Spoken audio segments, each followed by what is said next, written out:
In my book, I rely a lot on the scholarship of Dennis MacDonald, who writes a fabulous book called The Dionysian Gospel. This is again why the Greek matters, because once you start to analyze the Greek of John's Gospel, it seems to be a presentation of Jesus very much in the guise of Dionysus. This is a view that really attracts people when they first hear it. It sounds plausible, but you have to ask, so far, what evidence has he given to actually make a connection? It's a non sequitur. It doesn't follow. The second point doesn't follow from the premise. And it's the same in the ancient world.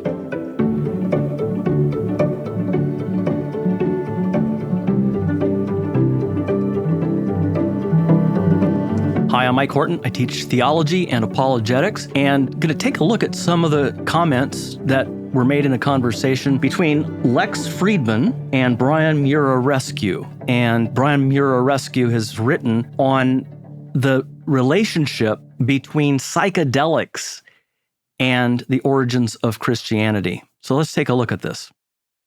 Book Immortality. What's the story that you tell in this book? Which part of human history are you studying? It's my 12-year search for the hard scientific data for the ritual use of psychedelics in classical antiquity. So we're talking about amongst the ancient Greeks and Romans and the Paleo-Christians. So the generations that would give birth to the largest religion the world's ever known, Christianity today with 2.5 billion people. The big question for me is, were psychedelics actually involved? There was a lot written about this in the 60s, John Marco Allegro. The book that I follow was published in 1978, before I was born, The Road to Eleusis, by Gordon Wasson, who we talked about already, Albert Hofmann, who famously discovers LSD or synthesizes it from ergot, and Carl Ruck, who is still a professor of classics at Boston University, the only surviving member of that renegade trio, and now 85 years old. So this all predates us. The book is essentially my search for that data and the eventual uncovering of two, what I think are key pieces of data. One data point shows the ritual use of a psychedelic beer in classical antiquity in Iberia, what today is Spain, and the other shows what looks like a kind of psychedelic wine just outside Pompeii from the 1st century AD, at the right place, at the right time, when the earliest Christians were showing up in Italy. Yeah, this is something actually I studied for my first volume of Shaman and Sage, and there was quite a bit of this going on. In fact, in the Asclepius cult, which was a healing cult, Asclepius being the god of medicine and healing, they would go to spas. They'd have a spa day. And boy, was it a fun spa day. It's sort of spa day in Haight-Ashbury. They would have cocaine, and it would fill the room with steam.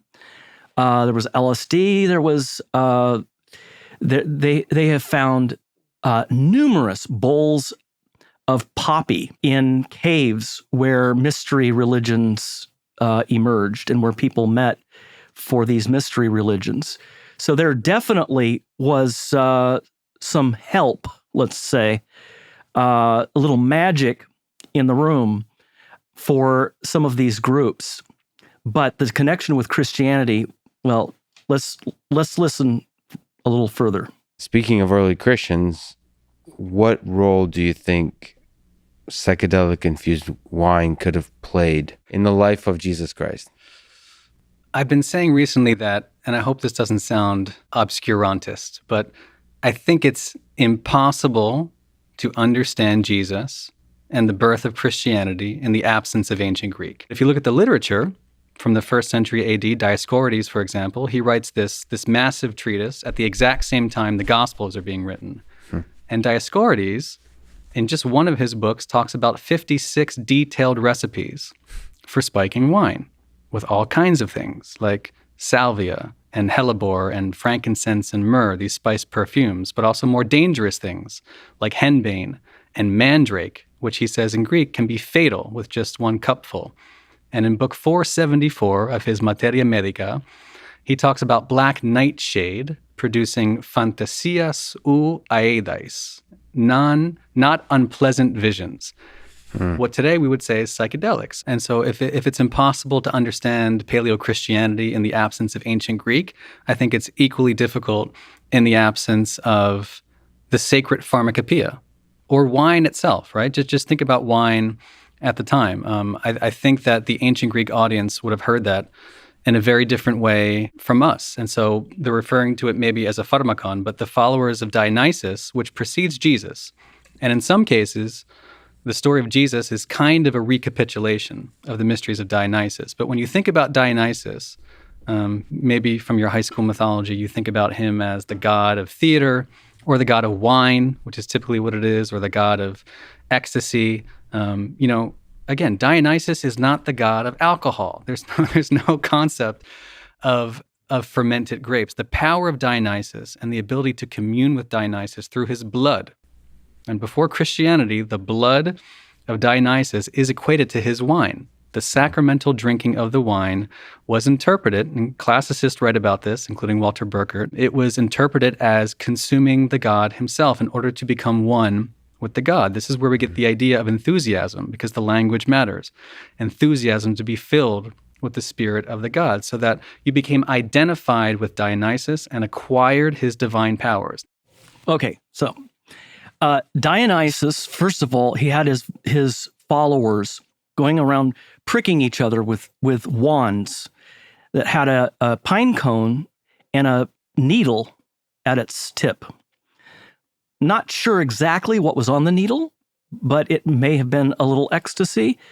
That is possible, but look at the early Christians. First of all of the warnings against paganism, against magic, these practices were considered worthy of being excommunicated if you participated in them. Included in your baptism was a prayer of exorcism, because it was assumed that if you were a pagan, you were filled with demons, that you'd participated in these idol feasts. And so there definitely was an antipathy of Christians toward all of these Dionysian or other sects that we're talking about here. Furthermore, look at the way, for example, the Apostle Paul talks to Gentile Greek Christians in the early church. Do not be drunk with wine, but be filled with the Spirit. And what happens when you're filled with the Spirit? Not ecstasy, love, joy, peace, long-suffering, patience, self-control. Christians wanted to be in control of themselves in public worship because they wanted to hear and understand the Word of God. They wanted to experience God through His Word and through baptism and the Lord's Supper, these tangible means of grace. They weren't drinking their own goblet of wine. They were certainly not getting drunk. In fact, the Apostle Paul tells the Corinthians one of the reasons why they have to suspend communion is because there were people getting drunk. So you just don't have any historical evidence to suggest that there is any link at all between the Dionysian cult or any Greco-Roman cult and Christianity. And by the way, Dionysus was cut up. He came back to life in another incarnation. He was reincarnated 3 times. That's very different from Jesus, God becoming flesh, assuming our debt, paying our debt, and then rising bodily on the 3rd day in the same body that he assumed at the incarnation. Again, he's not the god of alcohol. He is the god of wine, but he's really the god of madness and delirium and frenzy. And his principal followers are women. They're called the Maenads. And the way they get in touch with him is through the consumption of this sacramental wine. And in my book, I rely a lot on the scholarship of Dennis MacDonald, who writes a fabulous book called The Dionysian Gospel. And this is, again, why the Greek matters, because once you start to analyze the Greek of John's Gospel, it seems to be a presentation of Jesus very much in the guise of Dionysus. The most obvious example is the wedding at Cana, right? That only occurs in John's Gospel, the famous transformation of water into wine. Now, first of all, John shapes all of his gospel around the festivals of the Jewish calendar. It's a thoroughly Jewish gospel. Rudolf Bultmann in the 1950s made this argument that the Gospel of John was influenced by Gnosticism. There isn't a respected New Testament scholar who holds that view today. In fact, the book that he was just referring to has been massacred in reviews by scholars, not even necessarily Christians. This is a view that really attracts people when they first hear it. It sounds plausible, but you have to ask, so far, what evidence has he given to actually make a connection? If you say, for example, today, isn't it interesting that there's so much drug use, there's so many people looking for psychedelics in American society in the 21st century? And it just so happens that there are many Christians in America too. It's a non sequitur. It doesn't follow. The second point doesn't follow from the premise. And it's the same in the ancient world. If you want to talk about turning water into wine, if you guess that from Dionysus, Jewish culture was pretty fine about wine. And the imagery of, I am the vine, you are the branches. This imagery of wine that gladdens the heart, as the psalmist says, goes back centuries in Israel's history. It is a sign of the new kingdom coming, that it's full of gladness and hope. And so you find that very positive view of wine in the Old Testament as well, where there obviously was no influence of the Dionysian cult whatsoever. Now, again, to any Greek speaker of the first century, they would have known about the Greek district of Elis on the Peloponnese. And in Elis, around the Epiphany, every January, the priests of Dionysus would deposit these water basins, empty basins, in the temple of Dionysus. They'd return the next morning and find them magically filled with wine. Now, on the island of Andros, it's even more interesting. Around the same Epiphany date, the god's gift day, Dies Theodosia, the wine would emanate from the temple and run like a river for a week. And you can Google the Bacchanal of the Andrians, a wonderful painting by Titian, which hangs in the Prado, and you'll see a river of wine behind these people having a great time. This exists for centuries and centuries before the wedding at Cana and before Jesus begins his public ministry with what these scholars call the signature miracle of Dionysus. It would not have been lost on the Greek audience that something very specific is being communicated here. What's being communicated? That you just might find in early Christianity what you hold strong to in these mysteries of Dionysus. You know, John's gospel doesn't even include the institution of the Lord's Supper. It's the only gospel that doesn't mention Christ's institution of the Lord's Supper with wine and bread. This is my body, this is my blood.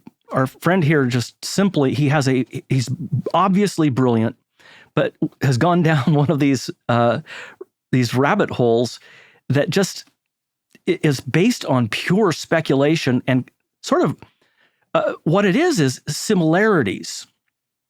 Similarities don't mean correlations. Just because there is an analogy that can be drawn to wine being used in Holy Communion and wine being used in Dionysian mysteries doesn't mean that they're connected, just that they're similar in that respect. There was a perfectly good religion. There were perfectly good mystery cults in the ancient Greek and Roman worlds. And here comes this new, untested, illegal cult of a dozen or so illiterate day laborers that go on to convert the empire in a few hundred years. The answer to that extraordinary growth is not psychedelics, but I do think it's visionary experiences, and I do think it's this continuity from the pagan world into early Christianity. There, again, just is no evidence for anything that he's saying here. Actually, the early Christians from the New Testament onward were very sober people. They actually warned people against the sin of unsobriety, to lose their wits, to be out of their wits. The Apostle Paul was quite aware of people who were enthusiasts in the church in Corinth, who were influenced by Greek mystery religions. Very harsh pastoral language he uses, upbraiding them for that. He said, I would rather speak one intelligible word that people can understand than speak with the tongues of angels. Christians weren't meeting to have a bacchanalia. They were meeting, quite the contrary, to hear God's word, to pray together, to gather together for the Lord's Supper. And this was a very uncommon thing in the Roman world. Have to remember, John was Jewish. His gospel is Jewish. It bears all the marks of a gospel that is speaking to the Jewish world, which was also influenced by the Greek world. To say you have to understand the background of the Greek world is absolutely correct to understand the New Testament, but you have to also recognize how different Christianity was in ancient Rome.